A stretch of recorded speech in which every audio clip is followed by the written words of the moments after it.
और अब जानते हैं कि प्राइमरी मार्केट्स में जो एक्शन है उसमें क्या करना है। 2 आईपीओ तो सर चल ही रही हैं, पर आज जो 2 आईपीओ खुल रही हैं उसके बारे में आपकी राय जानना चाहूंगा। डोडला डेयरी से शुरुआत करते हैं सर, क्या सलाह है आपकी? दीप, पैसा लगाया जा सकता है इस आईपीओ में। लिस्टिंग पर रीजनेबल पैसा बन सकता है, बहुत अनाप शनाप भी नहीं और कमजोर लिस्टिंग भी नहीं होगी, तो उस लिहाज से आप छोटे मोटे लिस्टिंग गेंस के लिए आप पैसा लगा सकते हैं। बाजार का मूड माहौल बहुत अच्छा रहा तो लिस्टिंग गेन अच्छे भी बन सकते हैं। मूड माहौल थोड़ा सबड्यूड रहे, समझो यहां से बाजार में हल्का फुल्का करेक्शन आ जाए तो छोटा मोटा लिस्टिंग गेन बन सकता है। तो लेकिन इसके आईपीओ प्राइस के नीचे लिस्ट होने की संभावना काफी कम है, नहीं के बराबर, तो उस लिहाज से आप लगा सकते हैं। और लॉन्ग टर्म के लिहाज से भी इस स्टॉक को, इस आईपीओ में अगर आप पैसा लगाएं तो कोई हर्ज नहीं। तो हमारी राय यह है, रीजनेबल लिस्टिंग गेन्स और साथ ही लॉन्ग टर्म दोनों के लिए आपको पैसा लगाना चाहिए डोडला में। क्यों लगाना चाहिए? प्रमोटर्स बहुत एक्सपीरियंस्ड है और पैशनेट है। कल हमने इंटरव्यू किया, काफी अनुभवी है, प्रोफेशनल है और डेयरी वाले बिजनेस में एक इस तरह का बढ़िया ब्रांड बनाकर बढ़िया काम करना वो मुझे अच्छा नजर आता है। साथ ही ग्रोथ आउटलुक बढ़िया है कंपनी का, लगातार ग्रोथ करती हुई दिख रही। पिछले 3 साल के जो 2 साल के, स्पेशली लास्ट 2 साल के, तो बहुत ही इंप्रेसिव ट्रैक रिकॉर्ड है इनका फाइनेंशियल्स का। अच्छी उन्होंने ग्रोथ दिखाई है, मुनाफे में है कंपनी। आप देखिए रिटर्न ऑन इक्विटी लगभग 26% के आसपास है, जो काफी अच्छा कहा जा सकता है। और प्राइस मल्टीपल भी ठीक है, इंडस्ट्री के मुकाबले में थोड़े सस्ते हैं, यानी कि लिस्टिंग पर अपसाइड की गुंजाइश है इसमें। तो ये सारे ट्रिगर्स हैं जिसकी वजह से मुझे अच्छा नजर आता है।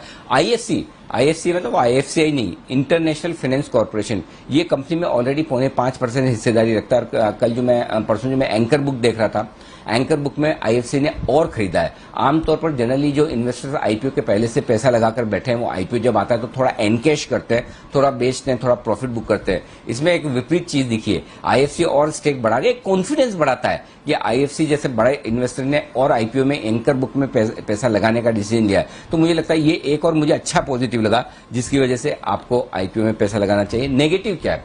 एक छोटा सा नेगेटिव है, जो नेगेटिव भी है और पॉजिटिव भी कह सकते हैं, कि सारा इनके जो स्ट्रेंथ है ना वो दक्षिण भारत में, महाराष्ट्र में तो है ही, खैर आंध्र, तमिलनाडु वगैरह, ये कर्नाटक, ये सारे राज्य जहां पर है इनकी प्रेजेंस मैक्सिमम है, पैन इंडिया नहीं है।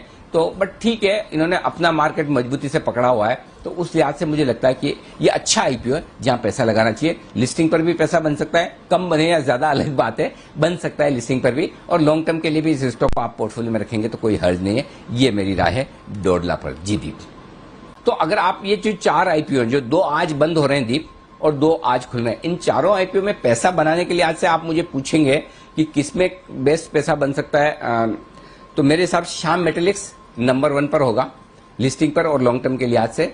डोडला नंबर 2 पर होगा लिस्टिंग और लॉन्ग टर्म के लिहाज से। सोना बीएलडब्ल्यू प्रिसीजन और किम्स में टाई है। सोना BLW precision short long term के लिए अच्छा है, इसमें कोई डाउट नहीं है। शॉर्ट टर्म में वो बनेगा कि नहीं बनेगा, और किम्स में हो सकता है शॉर्ट टर्म में थोड़ा बन भी जाए और लॉन्ग टर्म के लिए किम्स भी ठीक है। तो किम्स और सोना को दोनों आप लॉन्ग टर्म के लिहाज से देखें और थोड़ा हाई रिस्क के हिसाब से देखें।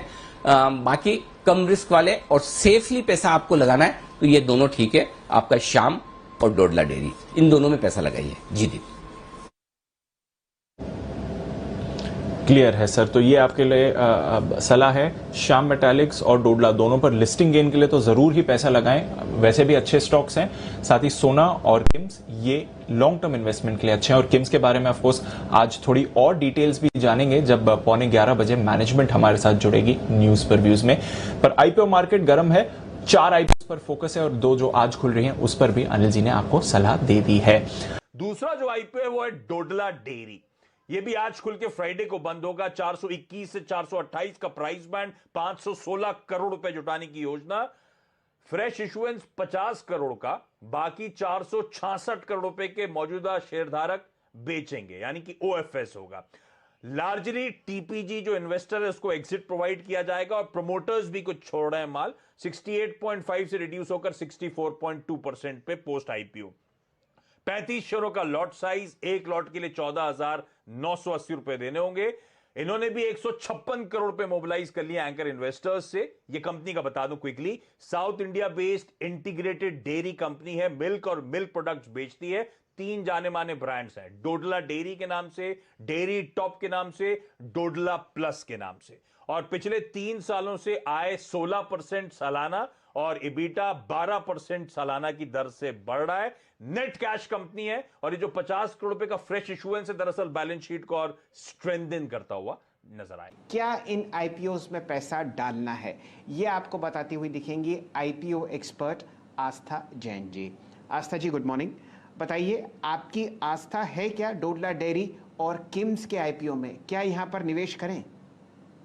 गुड मॉर्निंग शैलेंद्र जी, वीरेंद्र जी और सभी पैनल मेंबर्स को शुभ प्रभात। सबसे पहले आस्था है, बिल्कुल है, लेकिन यहाँ पे डिपेंड करता है कि यहाँ पे जो हमारे व्यूअर्स हैं उनका पर्सपेक्टिव क्या है, लिस्टिंग गेन है कि लॉन्ग टर्म है। तो अगर लिस्टिंग गेन है तो दोनों में लगाइए, डोडला में भी और कृष्णा में भी। डोडला डेयरी की बात करें तो डोडला डेयरी में भी सब्सक्राइब की रेटिंग है। बेसिकली देखा जाए तो जो डेयरी कंपनीज रहती हैं उसमें एक चीज हम बहुत ज्यादा देखते हैं कि मिल्क प्रोक्योरमेंट प्राइसेस क्या हैं। तो पिछले साल क्योंकि मिल्क प्रोक्योरमेंट प्राइसेस कम थी तो उस वजह से इनके मार्जिन बढ़े थे और पीयर्स से ज्यादा अच्छे इन्होंने यहाँ पे मार्जिन पोस्ट किए हैं। आगे जाते हुए ब्रांड बिल्डिंग एक्सरसाइज भी बहुत इंपॉर्टेंट होती है डेयरी कंपनीज के लिए, जिसका की कंपनी का फोकस है जिसपे, और वैल्यूएशन वाइज भी रीजनेबल है। सो डोडला डेयरी में भी सब्सक्राइब की रेटिंग है, तो दोनों ही आईपीओस में सब्सक्राइब की रेटिंग है मेरी तरफ से। जो प्रोडक्ट बना रहे हैं, और क्या आप कुछ इस मिक्स में आगे चलते हुए बदलाव करने वाले हैं जिससे मार्जिन बढ़े या कंपनी की प्रॉफिटेबिलिटी है? क्या इरादा क्या है आपका? डेफिनेटली सर, अब हम 73% है दूध और थोड़ा यूएचडी दूध उसमें सर, और 27% हमारा प्रोडक्ट है सर। प्रोडक्ट में हमको दही से शुरू होते हैं सर, ज्यादा दही होता है, उसके बाद घी, उसके बाद हमारे पास बहुत सारे प्रोडक्ट है सब, आइसक्रीम, फ्लेवर्ड मिल्क, वो सब है सर। हमारे हिसाब से इंडियन प्रोडक्ट्स जाते टाइम पे वो ज्यादा आएंगे सर, ये मेरा पर्सनल ओपिनियन भी है सब, कि हमारा अगला ग्रोथ आएगा लस्सी, बटर मिल्क, इंडियन स्वीट्स, वहां से आएगा सर। एंड जब ये ज्यादा एस्केलेट होगा कि नहीं बोल सकते हैं सर, बट 5 साल में अगर देखेंगे तो दही, जो लोग दूध खरीद के दही घर में बना देते, दही अभी खरीदना शुरू कर दिया। वो जब इंडियन इकोनॉमी इंप्रूव हो रहा है सर, पीपल को हेल्थियर प्रोडक्ट चाहिए, पीपल को कन्वीनियंस चाहिए, तो लोग अभी प्रोडक्ट के ऊपर और ज्यादा जा रहे हैं सर। साउथ में ज्यादा पनीर का कंजम्पशन नहीं था, अभी पनीर का कंजम्पशन भी बढ़ रहा है सर। तो मेरे हिसाब से 4-5 साल में प्रोडक्ट का ऑफटेक और ज्यादा बढ़ेगा, और जब लोग खरीदारी कर रहे हैं क्योंकि कन्वीनियंस और क्वालिटी के लिए, प्राइस के हिसाब से वो 1-2 रुपया के लिए नहीं देखेंगे सर, उसी हिसाब से हमारा प्रॉफिटेबिलिटी भी बढ़ेगा। इंटरेस्टिंग है।